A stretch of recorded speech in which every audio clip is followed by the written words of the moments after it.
It's always different because it's always a different world that Ridley's creating, and it's always different. It's a different time period, and there's different tensions within the narrative that you're dealing with. So it's always fresh.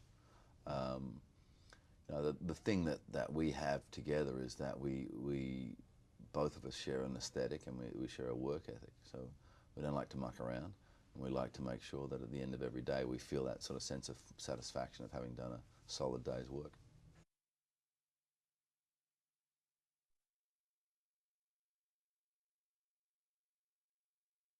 A long time ago, Right. Ridley worked out that, in fact, it is cheaper to make a movie in 10 weeks with 4 cameras rather than 20 weeks with 2 cameras.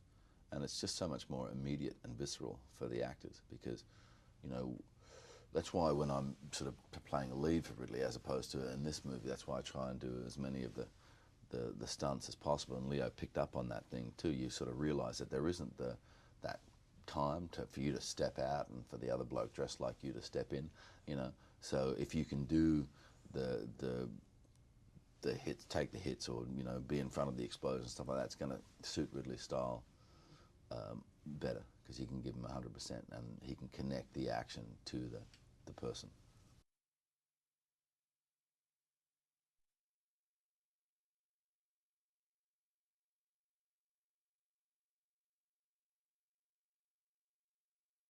I think we did a couple of scenes where Leo was sort of on the other end of the phone, but it actually just gets really frustrating because the level of volume that they have on the phone, because they're recording both sides of it, drops considerably, you know. So you're talking about, you know, so it just gets annoying for me because I can't really hear him. I can't really hear him, but the camera's on me, so I've got to make my side of it work at a certain rhythm, you know. And I've been in situations before where directors are doing phone conversations and they absolutely think that they need to have both sides. That works, like in The Insider, if you're shooting both sides.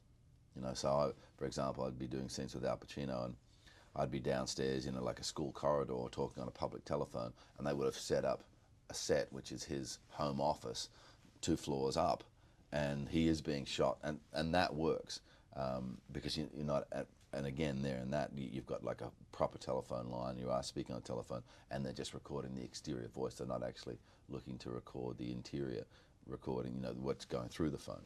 So that can work like that, but most times I've just found it sort of annoying. It's the same way of, you know, if you're doing a film with blue screen and, you know, you've only got half the Coliseum, it doesn't really affect your performance. You know, you've got to, in the natural day-to-day of things as a film actor, you've got to block out so many distractions as it is.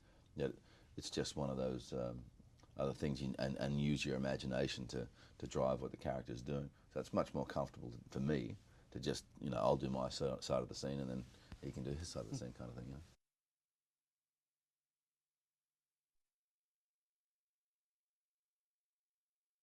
I mean, this is sort of like the way Ridley saw it and the way he saw the juxtaposition with Ferris, you know.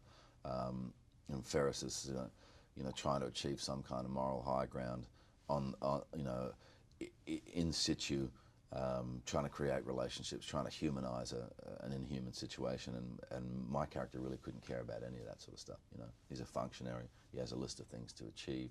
If you are the person who gets blown up that day, that's the way it is, you know. And whatever the current political climate is at the time, if it changed overnight, it wouldn't affect him at all. He's just going to get through his agenda, and he's going to cause destruction while 10,000 miles away watching his daughter's soccer match.